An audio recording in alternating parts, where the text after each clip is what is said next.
Hi everyone, welcome to Mentor Box. मेरा नाम है Bharti and I am your NEET counselling expert and a biology educator as well. और आज की ये वीडियो आपका एक बहुत बड़ी कंफ्यूजन तोड़ने के लिए बनाई गई है।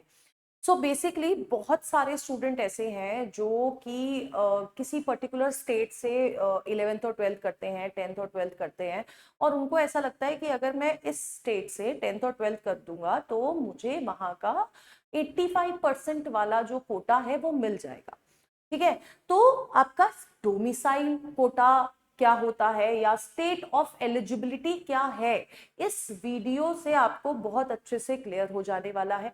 आपको डोमिसाइल के क्राइटेरिया क्या है, ऑलरेडी एक वीडियो बना चुकी हूँ बट इस वीडियो में भी बता दूंगी। और स्टेट ऑफ एलिजिबिलिटी कौन सी होती है उस पर भी कोई कंफ्यूजन ना हो, ये आपको बहुत अच्छे से पता होना चाहिए, क्योंकि काउंसलिंग में हम वो वाली मिस्टेक्स नहीं कर सकते। बहुत सारी ऐसी स्टेट्स है जो साफ साफ लिख के बोल देती है कि जैसे तमिलनाडु है, उसने लिख के भेजा था लास्ट ईयर 2025 में कि अगर आप मेरे यहाँ का डोमिसाइल ले रहे हो तो आप किसी और स्टेट का डोमिसाइल वाला कोटा नहीं ले सकते हो। अब देखो कि मान के चलो तुमने तमिलनाडु का डोमिसाइल ले लिया क्योंकि तुमने वहां से 10th और 12th करी है, बट तुम वहां पर एलिजिबल ही नहीं रहे बाद में काउंसलिंग के टाइम पे।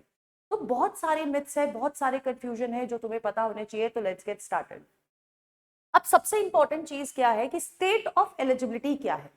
तो यार देखो, हर स्टेट का जो 85% वाला कोटा है उसकी जो एलिजिबिलिटी होती है बेटा जी, वो क्या होती है, अलग अलग होती है ना। 85% जो आपका सीट्स का कोटा रहता है वो स्टेट के पास रहता है, सारे गवर्नमेंट मेडिकल कॉलेज का। अब देयर आर फ्यू स्टेट्स जैसे कि आपका दिल्ली है ना।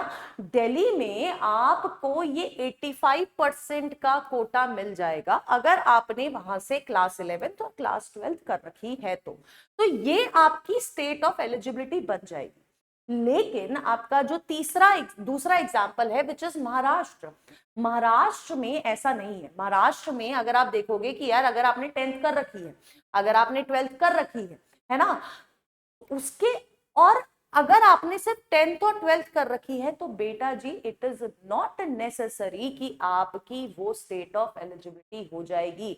अगर आपने सिर्फ 10th और 12th कर रखी है तो आपका 85% का कोटा महाराष्ट्र से नहीं मिलने वाला है, क्योंकि महाराष्ट्र का 85% का कोटा तभी मिलेगा जब आपने 10th और 12th तो कर रखी हो और उसके साथ साथ आपका डोमिसाइल भी महाराष्ट्र का ही होना चाहिए।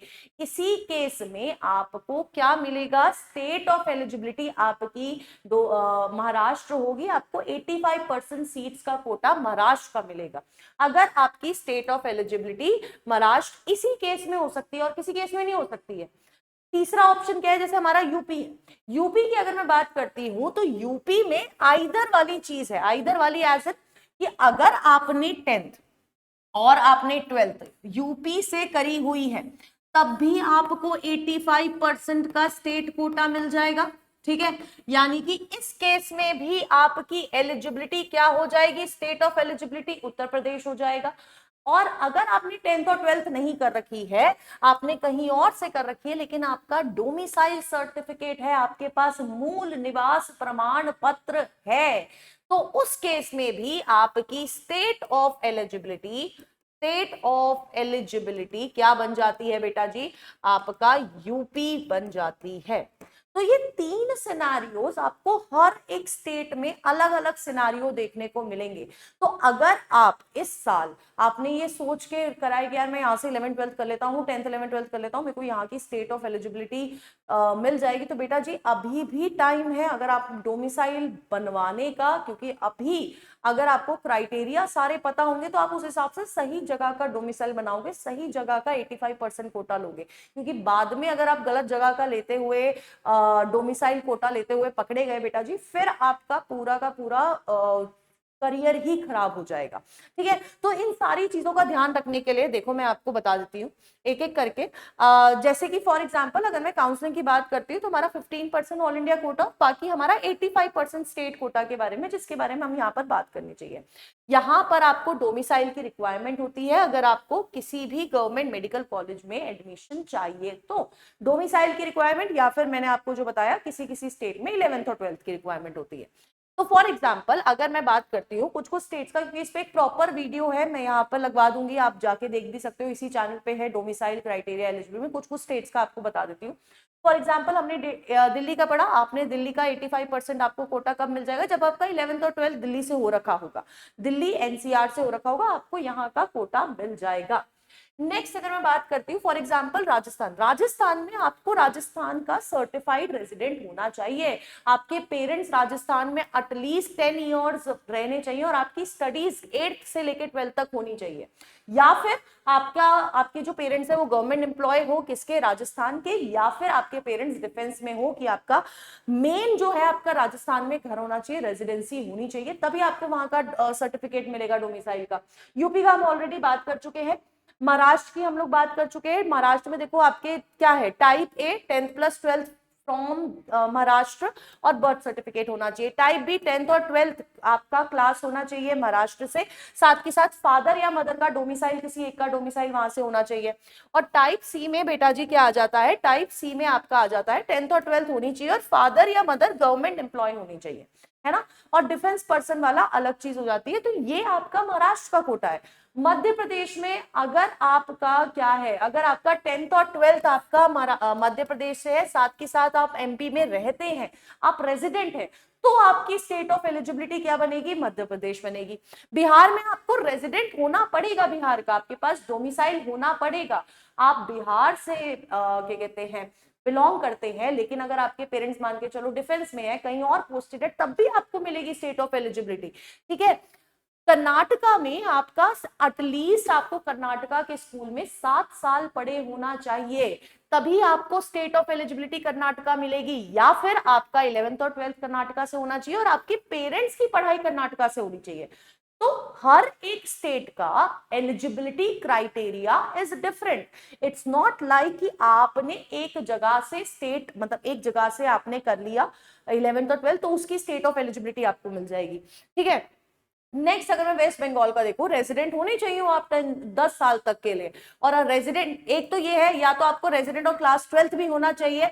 तो अब अगर आप 10 साल के लिए नहीं रहे हो तो आपके पेरेंट्स का रेजिडेंस 10 साल के लिए परमानेंट रेजिडेंस वेस्ट बंगाल में होना चाहिए, तब आपको वेस्ट बंगाल का एलिजिबिलिटी क्राइटेरिया मिलता है, 85% वाला स्टेट कोटा मिलता है। पंजाब में अगर आपका बॉर्न नहीं हुआ है पंजाब में, तो बेटा जी नहीं मिलेगा, आपका रेजिडेंसी होनी चाहिए पंजाब की, डोमिसाइल आपकी स्टेट ऑफ एलिजिबिलिटी के लिए।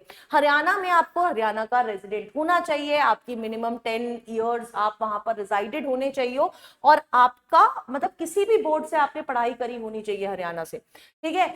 उत्तराखंड में आपका परमानेंट रेजिडेंसी होनी चाहिए और 10th और 12th भी आपका होना चाहिए वहां से, ठीक है।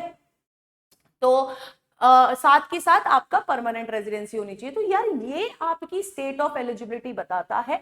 आप ये बिल्कुल नहीं सोच सकते हैं कि यार मेरा क्या कहते हैं मेरा 10th और 12th यहाँ से है तो मुझे यहाँ का एलिजिबिलिटी क्राइटेरिया मिल जाएगा, नहीं मिलेगा। तो हर एक स्टेट का एलिजिबिलिटी क्राइटेरिया इज डिफरेंट। यहाँ पर आपको सारी स्टेट का एलिजिबिलिटी क्राइटेरिया मिल जाएगा, इसके ऊपर एक पूरी डेडिकेटेड वीडियो है जो आपको इस चैनल पे मिल जाएगी।